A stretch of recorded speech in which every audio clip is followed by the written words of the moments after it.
Olá pessoal, estamos aqui para a nossa segunda aula do curso de metrologia.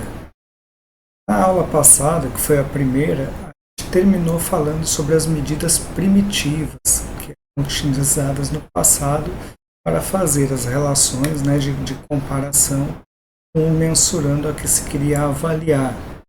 Nós vimos também que essas medidas primitivas, baseadas em partes do corpo, terminaram gerando algumas confusões, na hora, por exemplo, de algumas transações comerciais, pelo fato de a pessoa ter tamanhos diferentes, gerava unidades de tamanhos diferentes.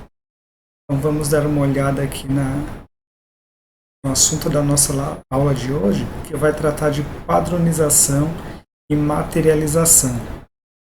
Então nós vimos que o pessoal, a partir do momento que começaram a surgir os conflitos, as confusões nessas unidades parte do corpo, se viu a necessidade de realizar a padronização, e isso terminou sendo feito baseado na parte do corpo de alguém importante da época, que era o faraó, no caso do Egito, por exemplo.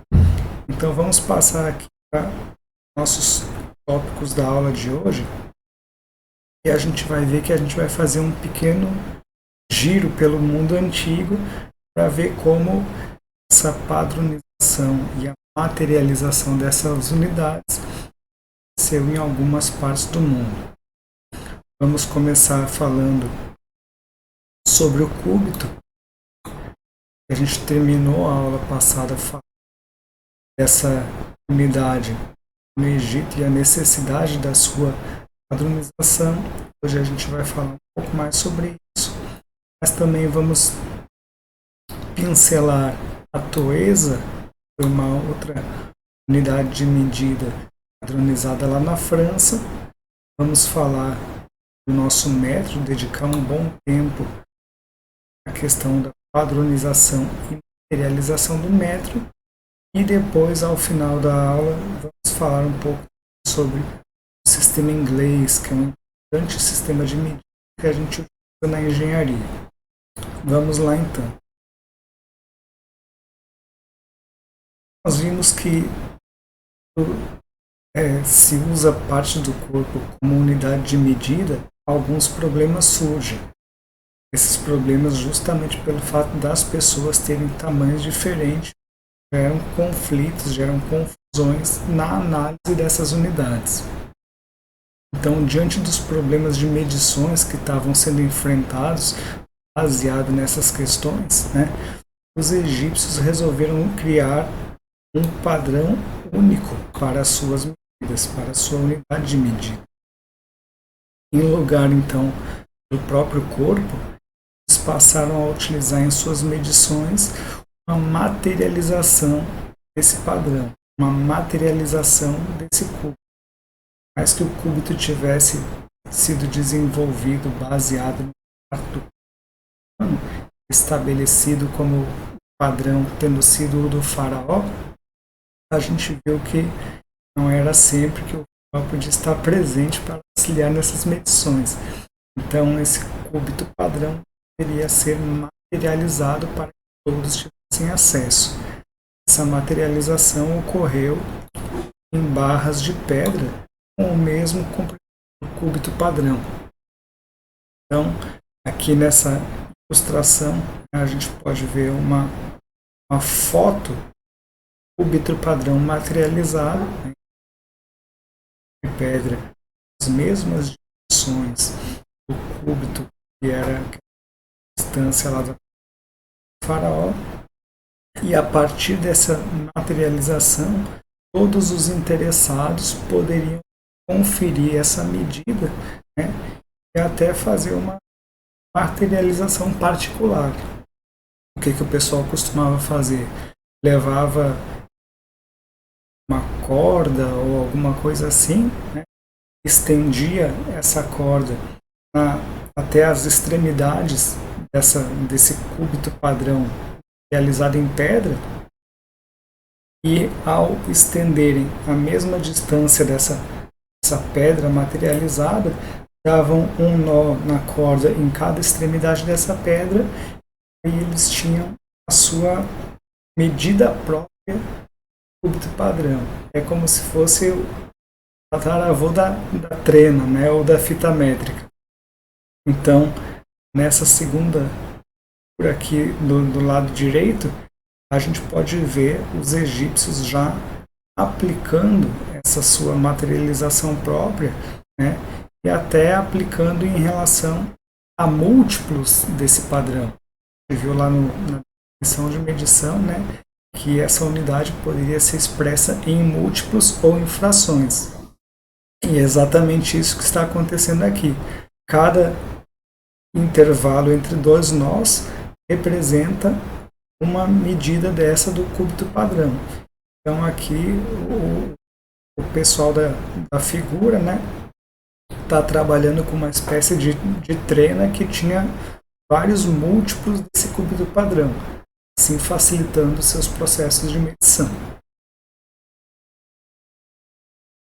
Na França, no século XVII, uma outra unidade surgiu e foi materializada. Foi a toesa. Então a toesa, uma unidade de medida que surgiu na França e foi padronizada, exemplo lá dos egípcios que materializaram o cúbito em uma pedra. A toesa ela foi padronizada em uma barra de ferro, né? E essa barra de ferro, 2 pinos em suas extremidades para mostrar exatamente o comprimento dessa toesa. Aqui embaixo está representando essa toesa. Em seguida, né, após essa materialização, essa barra de ferro com os pinos nas suas extremidades foi fixada em um local público e importante na época, lá na França, que poderia, né, permitir acesso a todos os interessados em conferir o seu valor para fazer a materialização da sua unidade própria.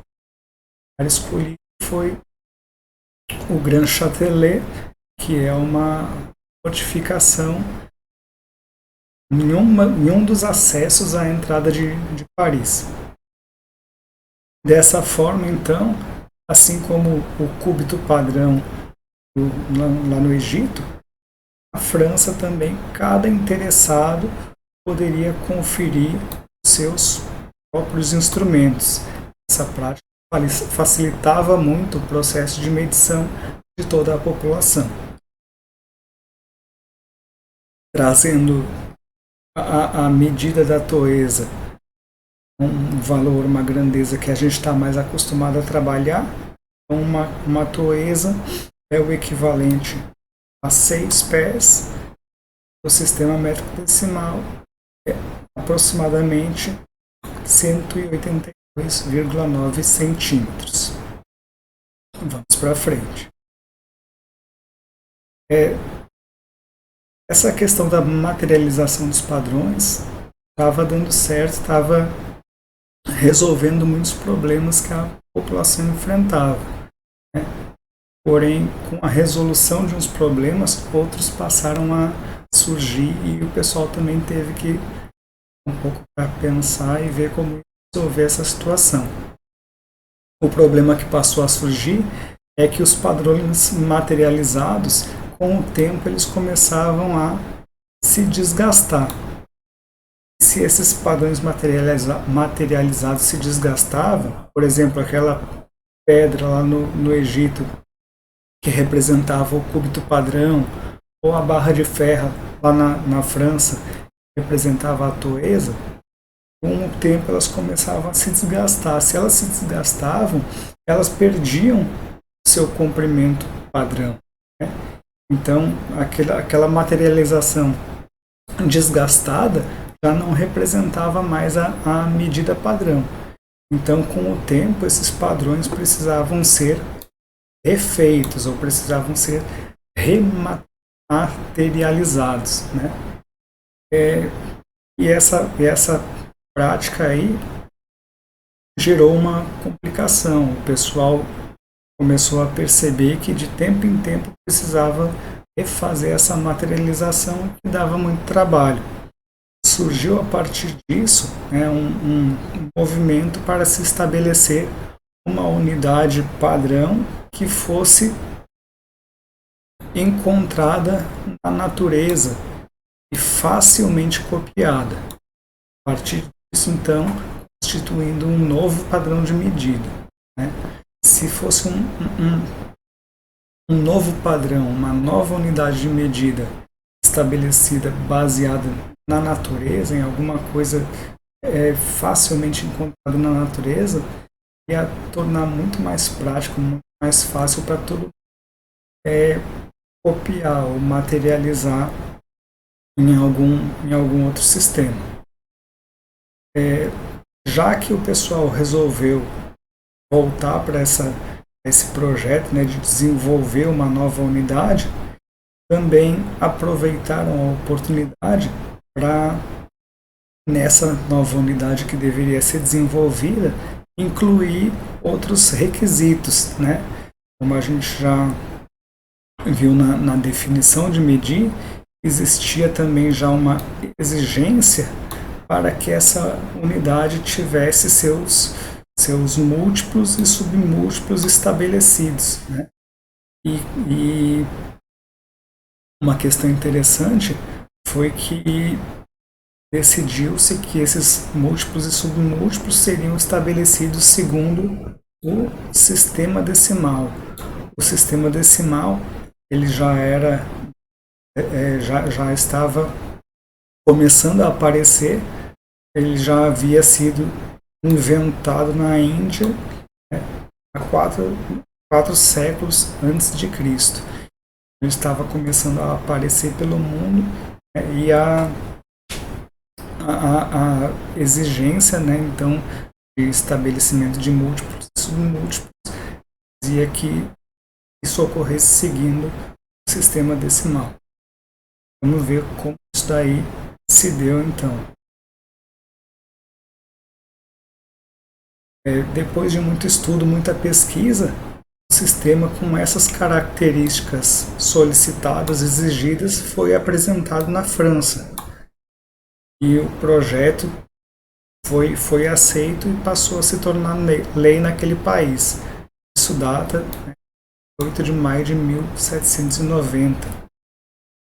A partir dessa lei, se estabeleceu que a nova unidade deveria ser igual à 10.000.000ª parte de 1/4 do meridiano terrestre.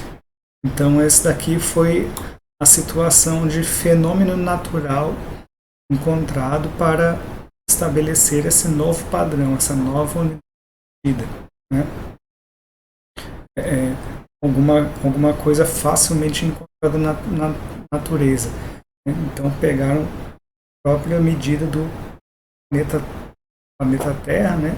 Subdividiram ele e a partir da 10.000.000ª parte de 1/4 do meridiano, o que é isso? A gente pega um dos meridianos terrestres, divide ele por 4, então pega 1/4 do meridiano e a partir desse 1/4 do meridiano se extrai 10.000.000ª parte dele, né? Essa fração então do meridiano terrestre, a medida dessa fração resultante passou a constituir uma nova unidade.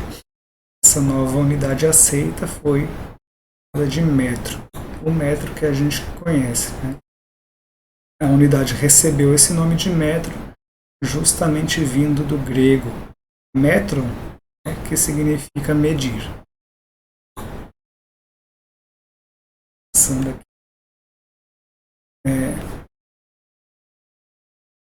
Realizando os cálculos para fazer essa materialização, chegou-se a uma distância que foi executada, materializada numa barra de platina, com seção retangular, né, com 4,05 por 5 milímetros. Então, na materialização que tem, a gente tem uma barra de platina, o comprimento da barra é 1 metro, né? E a seção transversal da barra tem essas medidas aqui. A partir disso, então, e com o estabelecimento dessa materialização, tornando pública essa materialização, o metro foi definido como a 10.000.000ª parte do meridiano terrestre e passou muito tempo sendo aceito dessa forma. Essa foi a primeira definição do metro. Porém, com o desenvolvimento da ciência, os avanços de pesquisa, tecnologia e ciência, foi verificado que uma medição mais exata do meridiano, no momento que são desenvolvidos novos instrumentos mais exatos, capazes de medir com maior exatidão, né, minimizando os erros na medição do meridiano, isso resultaria num valor do metro um pouco diferente. E aí, conceituação, as próprias materializações do metro iriam ser revistas, né? Então, todas as medições, talvez baseadas nessa primeira materialização, perderiam o valor. Pensando nisso, a primeira definição do metro precisou sofrer algumas alterações de maneira a ficar mais exata. Auxiliando ainda nessas definições, nessas medições, para melhorar mais ainda essa exatidão, a gente tem atualmente, né, procedimento cuja temperatura de referência para calibração é de 20 graus. E nessa temperatura que o metro utilizado tem o mesmo comprimento do padrão que se encontra na França. Atualmente, aquela materialização de metro que a gente tem encontra-se na França, no Museu de Louvre, né? Hoje, porém, o padrão do metro em vigor no Brasil e recomendado pelo Inmetro é baseado na velocidade da luz. A forma que se encontrou de evitar os possíveis retomadas de cálculo, possíveis necessidades de refazer uma materialização baseada naquela unidade do metro que vinha da medida do meridiano terrestre, né, mudou. Foi decidido que essa primeira definição do metro ia ser abandonada e a definição atualmente mais aceita que se tem do metro é essa do retângulo aqui abaixo. Então, hoje, o metro é aceito como o comprimento, trajeto percorrido pela luz no vácuo durante um intervalo de tempo de essa fração aqui de 1 segundo. É até um número difícil da gente ler, né? 299.792.458. Se você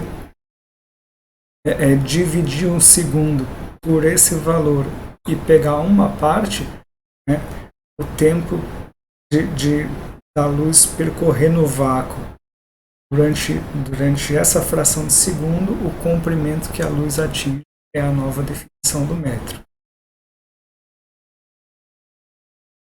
A gente fala um pouco também do sistema inglês, né? O sistema métrico ele é aceito por diversos países, a maioria dos países do planeta conhecem e aceitam. Porém, o sistema inglês ele caminha meio que num sentido contrário a isso. A Inglaterra e as suas colônias, né, os países colonizados pela Inglaterra, utilizavam e utilizam um sistema de medida própria, o que, segundo eles, facilitava as suas transações comerciais ou outras atividades de sua sociedade, né?